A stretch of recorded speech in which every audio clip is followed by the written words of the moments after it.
You can't be a Christian and support abortion. There, I said it. Prove me wrong. Oh, okay.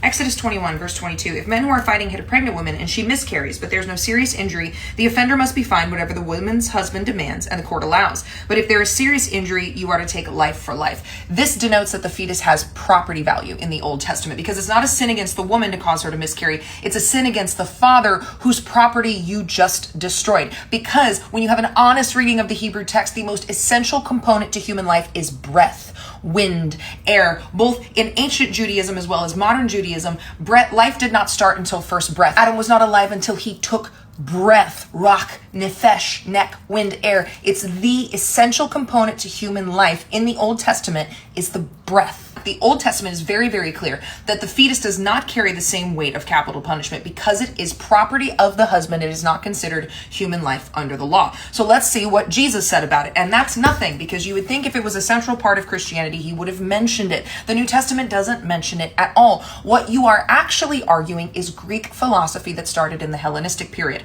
There were 3 schools of thought about when life began. The Greeks started asking these questions about when does human life begin? And do people that are evil get punished in the afterlife? Our modern concept of hell comes from this period. There were the Stoics who believed that human life began when you made contact with the air. Then there was the Epicureans and the Pythagoreans that thought it started at conception. And then there was the Aristotelians, which became the prevailing view, that ensoulment happened around gestation, when the fetus was fully formed. 40 days for a male fetus, 90 days for female, because Aristotle had crazy views about the female body. This was actually the popular dominant view in the church, even through St. Augustine, who said that it was morally acceptable to have an abortion up until the quickening, about 20 to 24 weeks, and there's not elective abortions happening after that to begin with. It wasn't until 1869 under Pope Pius IX that changed for the Catholic Church. Evangelicals and Protestants really didn't have an affront to abortion. It was considered something that was private. It was a private decision. It was sometimes necessary. It wasn't until the American Medical Association was taken over by male doctors who wanted to push women out of OBGYN care that they started to appeal to the states to pass anti-abortion laws in the late 1800s.